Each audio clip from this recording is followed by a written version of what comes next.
नमस्कार आप सभी के लिए। ये आज आपका 20 अगस्त 2020 का एडिटोरियल है। लिखा किसने है? विजय गोखले जी ने। और ये आप इनसे फेमिलियर हो गए अगर आप कंटिन्यू देखते आ रहे हो तो चलिए देखते हैं क्या ये कह रहे हैं। तब तक अगर आपने सब्सक्राइब ना किया हो तो please hit the subscribe button.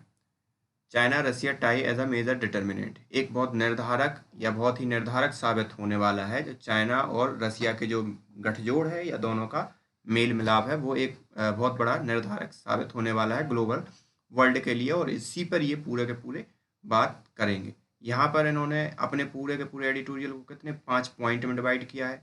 एक अगर आप इंट्रोडक्शन या प्रस्तावना भी आप ऐड कर लो तो ये हो गया, जिसमें से पहला है की ट्रायंगल, एक महत्वपूर्ण ट्रायंगल। इस ट्रायंगल में इन्होंने बात की है रसिया चाइना और रसिया चाइना और अमेरिका के बीच में। फिर कॉलम ऑफ पार्टनरशिप। पार्टनरशिप, अब जैसे कि आप देख रहे हो कि चाइना और रसिया के ही बिटवीन बात है, तो जो कॉलम है या स्तंभ है जो पार्टनरशिप का, वो किस किस के बिटवीन ही इन्होंने डिस्कशन किया है? चाइना और रसिया के बिटवीन ही किया है। और कैसे ये दोनों के दोनों यूएस से क्या हो रहे हैं, हस्तक्षेप हो रहा है इनका, या यूएस कैसे इन्फ्लुएंस कर रहा है इन दोनों के पार्टनरशिप को, ये इसमें डिस्कशन किया है। तीसरा पॉइंट क्या है? चाइना का बढ़ना रसिया के लिए कैसे खतरा है, या कैसे रसिया को प्रॉब्लम फेस करवा रहा है। और चौथे की बात करें तो जो एडवांटेज है चाइना के लिए, इन दोनों के जो टाई हैं या इन दोनों के जो संबंध हैं रसिया और चाइना से, कैसे उसमें मदद मिल रही है चाइना के लिए। और थर्ड एंड लास्ट वन, चूंकि इंडिया है तो इंडिया के रिगार्डिंग इन सब का क्या असर पड़ेगा, और ये रसिया के परिप्रेक्ष्य में या रसिया के हिसाब से ज़्यादा इन्होंने, और यहाँ पे इन्होंने अपने पूरे के पूरे एडिटोरियल की क्लोजिंग कर दी है। चलिए देखते हैं तो क्या ये बोल रहे हैं। 2019 में चाइना के जो प्रेसिडेंट जी जिनपिंग थे और व्लादिमीर पुतिन, तो चाइना के प्रेसिडेंट ने क्या कहा व्लादिमीर पुतिन को कि ये हमारे सबसे अच्छे फ्रेंड हैं और कलीग हैं। और मतलब 1950 से जो रिपब्लिक ऑफ चाइना है, सॉरी 1949 से ऐसा कभी नहीं हुआ कि ऐसी बोनहोमी, बोनहोमी मतलब ऐसी खुशमिजाजी या ऐसा अच्छा व्यवहार देखने को दोनों लीडर के बिटवीन मिला हो, रसिया और चाइना के बिटवीन। तो ये क्या कर रहा है, ये इसने एक चिंगारी लगा दी है और एक डिस्कशन पैदा कर दिया है, इंटेंस मतलब तेज कर दिया है उस डिस्कशन को, कि कैसे इस जो फॉर्मल अलायंस में क्या तब्दील होने वाला है। फॉर्मल अलायंस मतलब जैसे कि एक दूसरे के बिटवीन सेना का समझौता, एक ओपनली ये चेंज करने वाले हैं। तो ये दूसरे जो बचा हुआ वर्ल्ड है उसके लिए ये कैसा साबित होने वाला है, ये पूरा का पूरा इन्होंने अपने इंट्रोडक्शन में बताया। वही टाई के बारे में बताया है। अब ये की ट्रायंगल के बारे में जैसे ही बात करते हैं, की ट्रायंगल मतलब ये तो उन्होंने बताया कैसे दोनों फॉर्मल रिलेशन के अंतर्गत आने वाले हैं। लेकिन जब ये की ट्रायंगल के बारे में बात कर रहे हैं तो ये की ट्रायंगल में क्या बोल रहे हैं कि जो रिलेशनशिप है ट्रायंगल में, इन्होंने किस किस को इंक्लूड किया है? अमेरिका, चाइना और रसिया के लिए। तो ये ट्रायंगल ही क्या करता आ रहा है, सेव करता आ रहा है ग्लोबल पॉलिटिक्स को 1950 से। और जब अमेरिका के कोल्ड वॉरियर्स थे तो उनकी जो रोड विक्ट्री थी वो इसी के थ्रू उन्होंने, इसी ट्रायंगल के थ्रू उन्होंने क्या पट प्रदर्शित की थी या उन्होंने बताया था। और क्रेमलिन, क्रेमलिन मतलब ये क्या है, यूएस का सिटाडेल है, सॉरी रसिया का सिटाडेल। सिटाडेल से मतलब क्या है, एक किला टाइप में। इसलिए जब भी ये क्रेमलिन की बात कर रहे हैं मतलब रसिया की बात कर रहे हैं। तो रसिया भी यही विश्वास करता है कि इसी रोड को फॉलो करते हुए वो क्या करेगा, अपना पावर और गौरव प्राप्त कर लेगा। जैसे कि उस समय यूएसएसआर के समय उसका जो पावर और वो था उसी हिसाब से कि वर्ल्ड की पावर को इन्फ्लुएंस करे। और इंडिया इसका पार्ट नहीं है, ठीक है। तो लेकिन क्या है कि ये तीनों के तीनों बहुत ही परिणाम स्वरूप एक ऐसे मतलब रिलेशन बिल्ड करते आ रहे हैं कि ये ग्लोबल पॉलिटिक्स को प्रभावित करेगा। इंडिया के रेफरेंस में देखा जाए तो ये तीनों ट्रायंगल या जो साइनो रसिया, साइनो मतलब होता है चाइना, साइनो रसियन जो रिलेशनशिप है वो क्रिटिकल होगा या बहुत महत्वपूर्ण होगा जो भी हमारी फॉरेन पॉलिसी है उसके रिगार्डिंग। मतलब हमें ये सोच के हमारी पॉलिसी को निर्धारण करना पड़ेगा इन दोनों के जो टाई हो रहे हैं उनके बिटवीन। अब बात कर रहे हैं कि कोविड 19 से पहले भी ये जो रणनीतिक जो ट्रायंगल था वो डायनेमिकली चेंज हो रहा था, मतलब बदलाव हो रहे थे। जैसा कि जो इन्वेस्टर थे, जैसे Stephen Ono, expert of Russia और चाइना के बारे में जो एक्सपर्ट थे इसके, उन्होंने 3 डेकेड अमेरिका के occupied favoured position in term of relation with other two. तो इसने अमेरिका ने क्या किया, पिछले 2 दशकों से या 3 डेकेड से तीनों के तीनों में एक डोमिनेंट या एक महत्वपूर्ण स्थान रखा। चाइना भी अज्यूम कर रहा है खुद के लिए इसी टाइप की पोजीशन कि जैसे अमेरिका ने अख्तियार की, या पिछले 3 दशकों से जैसा एक बादशाह बनकर रहा इन तीनों ट्रायंगल में, तो चाइना भी उसी हिसाब से देख रहा है। दूसरा क्या है, जो जब से डिसइंटीग्रेशन हुआ किसका, सोवियत यूनियन का, उसने आवश्यक रूप से क्या कर दिया, नकार दिया रसिया की थ्रेट जो है चाइना के आए। मतलब चाइना क्या है, जैसे ही सोवियत यूनियन का विघटन हुआ तो चाइना के लिए वो खतरा रहा नहीं। तो चाइना ये सोच रहा है कि इस ट्रायंगल में अब अमेरिका बचा या हम बचे ताकतवर, तो वो ये सोच रहा है कि अब उसे ही पावर में रहना चाहिए। बट क्या है, अब रसिया भी वो यही सोच रहा है कि भाई हमें पावर से बाहर ना हो जाए। बट ये दोनों के दोनों जो ट्रेंड है कंटिन्यू रहने वाले हैं, जब तक इसमें भी कि जब तक जो साइनो यूज मतलब चाइना और यूएस के रिलेशन है, ये दोनों ट्रेंड उसमें भी चलने वाले हैं। अब ये है कॉलम ऑफ पार्टनरशिप। पार्टनरशिप इनकी क्या कैसी रही वो सब, तो ये 3 pillar on which Sino Russian partnership currently rest are peaceful boundary, expanding trade and shared distrust of America. तो ये तीनों के तीनों जो स्तंभ हैं या तीनों के तीनों जो रिलेशन है चाइना और रसिया के, वो किस किस चीज़ पे खड़े हैं। कि एक तो दोनों के बिटवीन बाउंड्री क्या है, पीसफुल है, कोई बाउंड्री का इशू नहीं है। दूसरा जो ट्रेड है, व्यापार है, वो भी क्या हो रहा है, बढ़ रहा है। और तीसरा और एक महत्वपूर्ण है कि दोनों के दोनों क्या है, अमेरिका के जो इंटेंशन है उसके क्या है, विपरीत है या उस पर विश्वास नहीं करते। तो सीधी सी बात है, दुश्मन का दुश्मन दोस्त कहलाता है टाइप वाली चीज़ यहाँ पे हो रही है। जो वेस्टर्न सैंक्शन है वो रसिया को क्या क्लोजर कर रहे हैं, चाइना के क्लोज कर रहे हैं, क्योंकि यूरोप में ये सब मतलब अमेरिका ने सेंसर लगाए हुए हैं, आपको मालूम होगा, यूक्रेन के कारण। और जो ऑयल प्राइस कम हो रही हैं वो भी रसिया के लिए डरावनी संकेत हैं। क्यों डरावनी संकेत हैं, क्योंकि रसिया की जो इकोनॉमी मोस्टली बेस्ड उसी पर होती है। और जो जो कोर एक्सपोर्ट है रसिया का यूरोप में, वो भी क्या हो रहा है, कम हो रहा है। तो ये क्या कर रहा है, रसिया को कंपेल कर रहा है कि वो चाइना के साथ क्या रहे, बाउंड रहे, और चाइना के साथ ज़्यादा से ज़्यादा रिलेशन बनाए। क्योंकि आपको मालूम होगा चाइना ही एक एकलौता ऐसा है कि जो अमेरिका के रसियन के बदौलत भी क्या करता है, लोगों से खरीदता बेचता है। सीधी सी बात है, दोनों बीटो पावर कंट्री है। अब विडम्बना यहाँ ये है, चाइना बीटो भी है और साथ ही साथ पैसा भी है, चाइना दोनों ही चीज़ें हैं।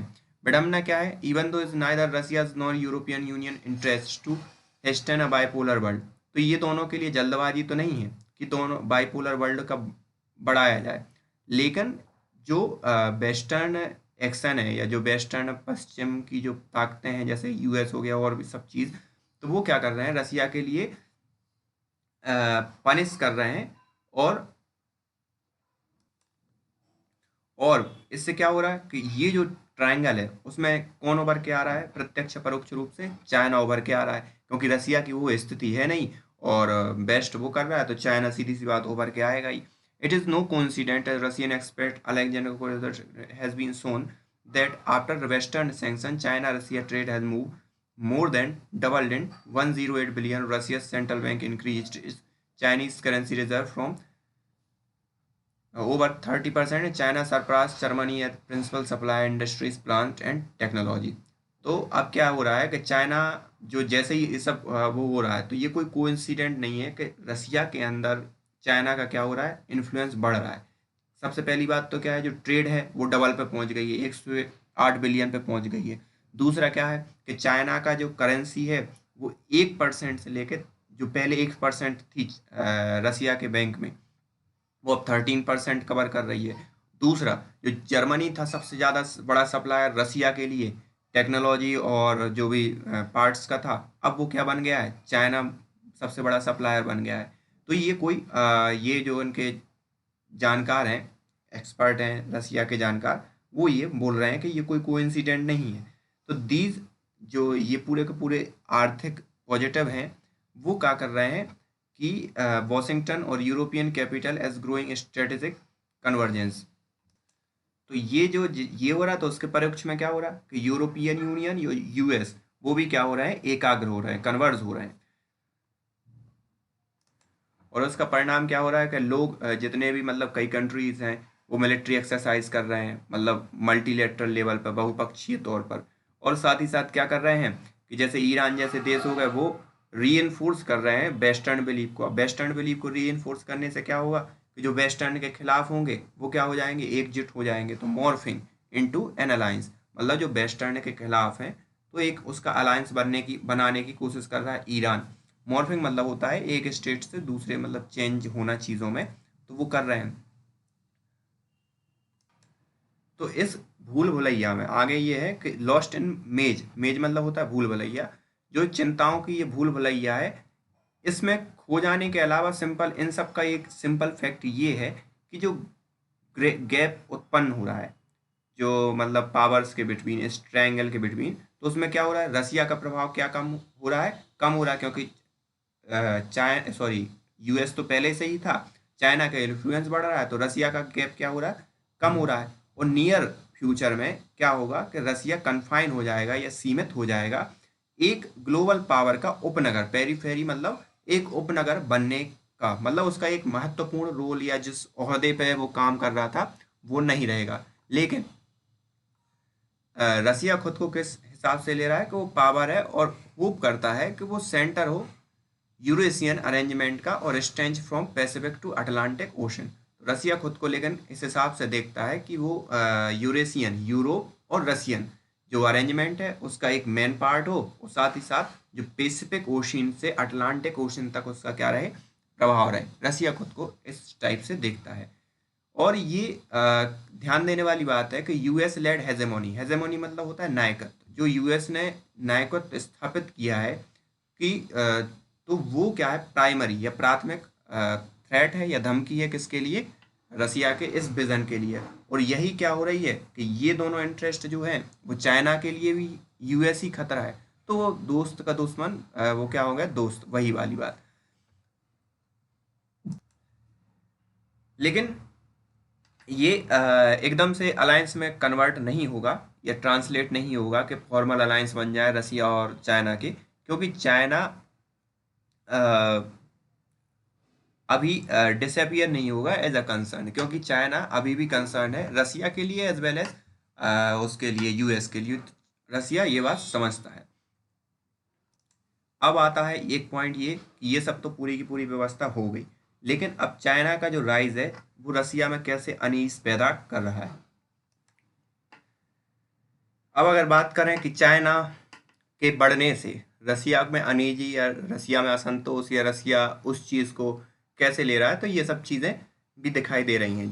जो थ्री पिलर की इन्होंने बात की थी, सबसे पहले एक क्या था, बॉर्डर था, दूसरा ट्रेड था, और तीसरा क्या था कि shared distrust of America. Shared distrust of America मतलब अमेरिका के दोनों, अमेरिका से दोनों को क्या होना, डर डर होना, और अमेरिका के बढ़ने से दोनों के लिए चिंता होना।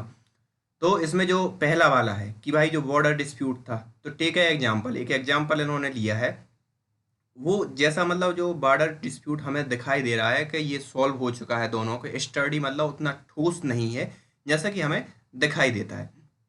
कैसा दिखाई देता है भाई कि इन सब के बिटवीन बॉर्डर के लिए हर चीज़ सही चल रही है रसिया और चाइना के बीच। तो क्यों ये चीज़ें चल रही हैं, क्योंकि जब सी जिनपिंग ने टॉक की जो रेजुविनेशन ऑफ चाइनीज नेशन के अंतर्गत, तो ये मतलब जो उनकी बातें थी, तो उन्होंने ये किया था कि फिर से जागृत किया जाएगा या फिर से पुनरुद्धार किया जाएगा किसका, चाइना का एज अ राष्ट्र के रूप में। और इस चीज़ ने क्या है, डर बढ़ा दिया है चाइना की जो विस्तारवादी नीति है उसके। रिवेंसिज्म मतलब वही होता है कि आप जो आपकी खोई हुई टेरिटरी है उसको फिर से क्या करना, अधिकार क्षेत्र में लाना। और एक और चीज़ है कि जब एक ऐसे या निबंध पब्लिश किया गया जो फार्मर वाइस फॉरेन मिनिस्टर थे, मिनिस्टर थी सॉरी, तो उनके द्वारा जो 2016 में एक लेख पब्लिश हुआ, उस लेख में क्या कहा गया कि जो अथॉरिटेटिव वॉइस है, इन्फ्लुएंस ऑफ चाइना, मतलब वो एक अथॉरिटी को रिप्रेजेंट करती थी। एक अथॉरिटी वॉइस हैं, एक गणमान्य लोगों में शामिल हैं चाइना की। तो उन्होंने सीधा साधा सीधी सी बात उस निबंध में ये की कि चाइना का जो राइज है has produced discomfort among Russian. तो उन्होंने चाइना के राइज को स्वीकार किया और इसने क्या किया, रसिया के अंदर डिस्कम्फर्ट फैलाया। तो उन्होंने अपने नोट में क्या कहा कि जो some Chinese continue to nurse hysterical grievances despite the former resolution. तो जो पुराने रेजोल्यूशन है या जो पुराने एग्रीमेंट हैं, उन सब चीज़ों को छोड़कर जो ऐतिहासिक शिकायतें हैं, उस चीज़ को कुछ चाइनीज़ क्या करेंगे, कंटिन्यू करेंगे बगैर इसके कि आपका क्या एग्रीमेंट हो गया, इस चीज़ की चिंता किए। और स्टिल में क्रिटिकल रेफरेंस, क्रिटिकल मतलब महत्वपूर्ण रेफरेंस है इस चीज़ के लिए कि जो 6 लाख स्क्वायर माइल्स की जो चाइना की टेरिटरी है टेसरेट रसिया में, allegedly annexed in the 19th century. तो चाइना ये मानता है कि जो रसिया ने 6 लाख स्क्वायर किलोमीटर माइल की जो टेरिटरी है वो अनेक्स कर ली ज़बरदस्ती या बेवजह। तो एट दिस रसियन कंसर्न, और इस चीज़ में क्या है, रसिया चिंता करता है। चाइना के जो माइग्रेशन है रसिया के फॉर ईस्ट के लिए, वो भी क्या है, चाइना के लिए जो पॉलिसी मेकर हैं, रसिया के पॉलिसी मेकर, उनके लिए शंका पैदा करते हैं कि जो उनका माइग्रेशन एकदम से हो रहा हो उसी रीजन में। तो concern about the possibility of China becoming a threat of Russia's territorial integrity. Integrity मतलब होता है संप्रभुता या उस चीज़ को या गौरव। तो रसिया के जो टेरिटोरियल गौरव के लिए है वो चाइना क्या है, एक धमकी की तरह या थ्रेट की तरह उभर कर सामने आया। अब एडवांटेज जो है चाइना का व्यापार के अंतर्गत वो कैसा है। तो अभी जो इकोनॉमिक पिलर है, रसिया क्या कर रहा है, अभी एंजॉय तो कर रहा है, सरप्लस है, मतलब रसिया का एक्सपोर्ट ज़्यादा होता है, इम्पोर्ट कम होता है चाइना से। लेकिन चाइना भी कम नहीं है, वो धीरे धीरे क्या कर रहा है, अपना बढ़ा रहा है और अपना व्यापार धीरे धीरे बढ़ा रहा है। Most of export Russia are now higher technology level while the share of labour intensive goods has decline. और जो चाइना का जो एक्सपोर्ट है रसिया के लिए वो ज़्यादातर किस चीज़ का है, टेक्नोलॉजी का है। और जो लेबर इंटेंसिव गुड्स हैं वो क्या हो रही हैं, डिक्लाइन हो रही हैं। चाइना जो मतलब वहाँ रसिया में सेल करता है उस चीज़ के लिए। और दूसरी तरफ अगर देखा जाए, दूसरे स्पेक्ट्रम या दूसरे परिप्रेक्ष्य में देखा जाए, तो रसियन जो एक्सपोर्ट है वो क्या हो रहा है, कंटिन्यू क्या हो रहा है, फोकस ऑन रॉ मटेरियल पे है, स्पेशली ऑयल और गैस पे है। तो क्या हो रहा है कि वो रसिया ये सोच रहा है कि हम इसको ऑयल और गैस पे क्या करें, डिपेंडेंट करें चाइना को। Despite Chinese promise investment relationship remain subdue. अब जो चाइना के जो प्रोमिस हैं इन्वेस्टमेंट, जो चाइना के जो प्रोमिस है रसिया के साथ, उन सब चीज़ को छोड़कर जो except where the suited China's core energy interest, जैसे कि 400 बिलियन का 30 साल के अंदर चाइना ने सर्बिया के 1800 माइल की पाइपलाइन बिछा रखी है जो गैस की पूर्ति करेगी अगले 30 साल तक चाइना के लिए। तो रसिया उससे क्या है, अभी क्या डरा हुआ है, remain wary about allowing the dominating role for China in oil and gas. तो कि मतलब चाइना को इस चीज़ में डोमिनेट करवाया जाए कि वो ऑयल और गैस में क्या हो जाए, डोमिनेट हो जाए, क्योंकि 30 साल तक वो कंटिन्यू वो करेगा तो धीरे धीरे वो अपना डोमिनेंस बढ़ा लेगा China. In fact over long term their economic interest are divergent. और क्या होगा कि जैसे लंबे समय बाद इनके क्या होंगे, जो हित हैं आर्थिक मुद्दों को लेकर वो अलग अलग हो जाएंगे। रसिया प्रिज्यूमली ये सोच रहा है कि वो कंट्रोल कर ले, कहाँ से, एनर्जी के थ्रू। एनर्जी डिपेंडेंसी चाइना की रसिया पे होगी तो वो क्या करेगा, कंट्रोल कर लेगा। या जब डिपेंडेंट बना देगा चाइना को तो चाइना उसके हाथ की कठपुतली रहेगा, मतलब किसी ना किसी परिप्रेक्ष्य में, या नरम रहेगा China. A situation that Chinese will not accept, और ऐसी सिचुएशन चाइना एक्सेप्ट नहीं करेगा। China feel that it can integrate Russia into economic by redirecting Russia oil and gas eastward but while Russia need financing. तो China ये सोच रहा है कि ज़्यादा से ज़्यादा इंटीग्रेट कर पाए रसिया की इकोनॉमी के बिटवीन, उसी ऑयल और गैस का को क्या बना के, प्रथम सीढ़ी बना के, या उस चीज़ का क्या सहारा लेकर के। तो दोनों ही उसी ऑयल गैस का सहारा लेकर एक दूसरे को इन्फ्लुएंस करने की सोच रहे हैं। और उसी समय क्या है, रसिया को कि किस चीज़ की ज़रूरत है, फाइनेंस, पैसों की भी ज़रूरत है अभी वर्तमान में अगर देखा जाए तो ये सब चीज़ें मूव ऑन कर रही हैं। लेकिन ये लगता नहीं है कि रसिया गिव अप करेगा अपनी इकोनॉमिक आर्थिक स्वतंत्रता को और अपनी सोवरेनिटी को, सिर्फ इसलिए कि उसे पैसा चाहिए। So for their shared dislike of Washington. अब जब बाउंड्री की बात हो गई, आर्थिक बात हो गई, तो अब एक और इनका तीसरा पिलर कौन सा था? तीसरा पिलर था कि जो भैया इससे अमेरिका से क्या दोनों चिढ़ते थे या दोनों का ही दुश्मन बना हुआ है, तो दुश्मन का दुश्मन दोस्त टाइप की चीज़। As for their share dislike Washington each hope to repair tie. तो जैसे मतलब जैसे वॉशिंगटन दोनों के लिए थ्रेट है, ये डिसलाइक करते हैं, तो वो ये सोच रहे हैं कि दोनों के दोनों एक आशा है कि टाई को क्या किया जाए, रिपेयर किया जाए। Therefore, neither trust the other fully with respect to third leg of strategic triangle। और जो थर्ड लेग मतलब दोनों ही एक दूसरे को फुल्ली विश्वास तो नहीं करते, फुल्ली रिस्पेक्ट तो नहीं करते। क्यों? ट्रायंगल में अमेरिका के बाद दोनों को क्या होना है, आगे होना है। वो तो सिर्फ अमेरिका के कारण है कि ये दोनों क्या हो रहे हैं, पास में आ रहे हैं। If they share a current concern over American plans to resume change, it has let them mind each others back. तो अगर ये वर्तमान की चिंताओं को अगर देखें कि अमेरिका के ऊपर जो है, अमेरिका के जो प्लान है उस चीज़ को लेकर देखें, तो ये चीज़ उनको लिए क्या बनाती है कि एक दूसरा का क्या करो अभी वर्तमान में साथ दो। But that does not necessarily make for long term meeting of mind. लेकिन ये लंबे समय तक टिकने वाला नहीं है। अभी इसलिए साथ दे रहे हैं क्योंकि दोनों का शत्रु क्या है, अमेरिका है। अब बात आती है कि जो सप्लाई होनी है S-400 मिसाइल की, किसे करनी है? रसिया को करनी है। किसे करनी, किसके लिए करनी है? चाइना के लिए करनी थी। तो S-400 जो मिसाइल थी चाइना के लिए, touted as a example of wording strategic alliance. तो यहाँ पे क्या, टोटेड मतलब टाल दिया। S-400 की आपको मालूम होगा अभी सप्लाई क्या कर दी है, टाल दी है। तो वो एक स्ट्रेटजिक एग्जाम्पल है इस चीज़ का कि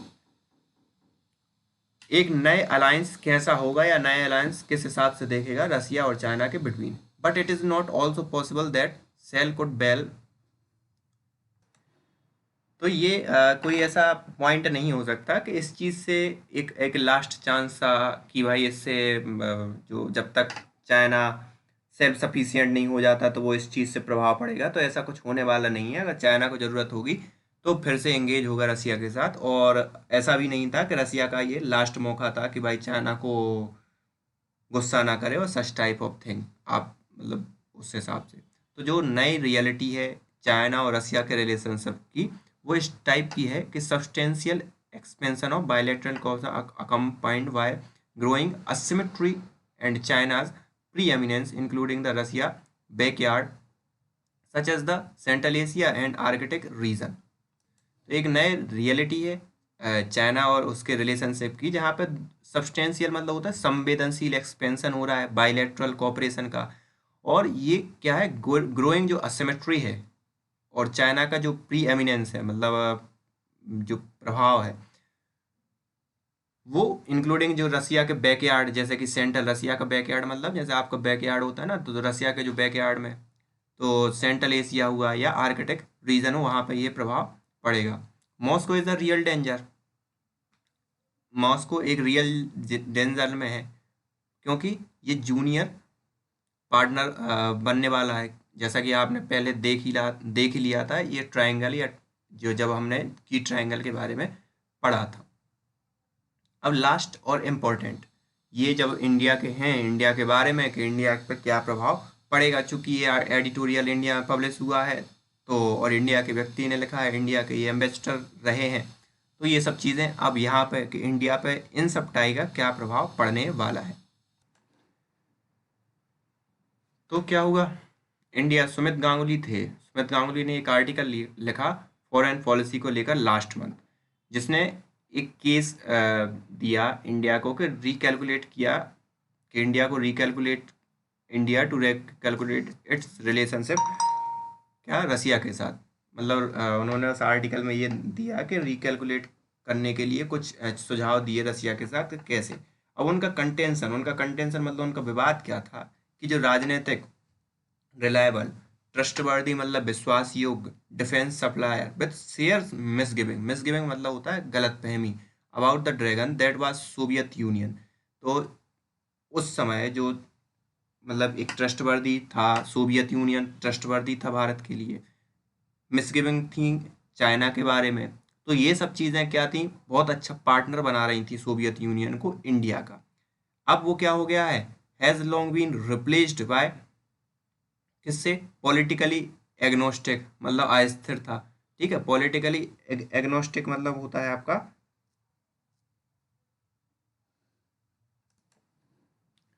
संशयवादी। संशयवादी क्यों, क्योंकि अभी वहां पे पुतिन का ही शासन रहेगा नहीं रहेगा क्या, इन सब चीज़ों। और अब वो क्या है, कमर्शियली मोटिवेट है Russia, that no longer share our concern. तो जो हमारे कंसर्न है, हमारी चिंताएं हैं, वो चाइना के साथ में शेयर नहीं होगी।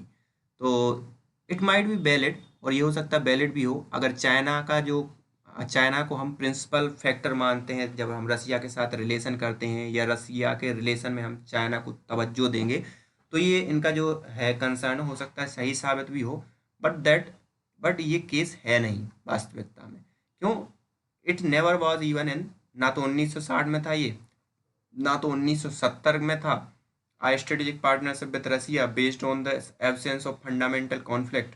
उस समय भी ये था कि रसिया और इंडिया के जो कंसर्न थे वो चाइना को अलग करके ही थे, मतलब वैसे थे कि चाइना में उसमें कहीं नहीं था, या उससे कोई फर्क नहीं पड़ने वाला था कि इंडिया चाइना के पास में है कि रसिया चाइना के साथ में, उससे रसिया और चाइना के रिलेशन अफेक्ट नहीं होते थे।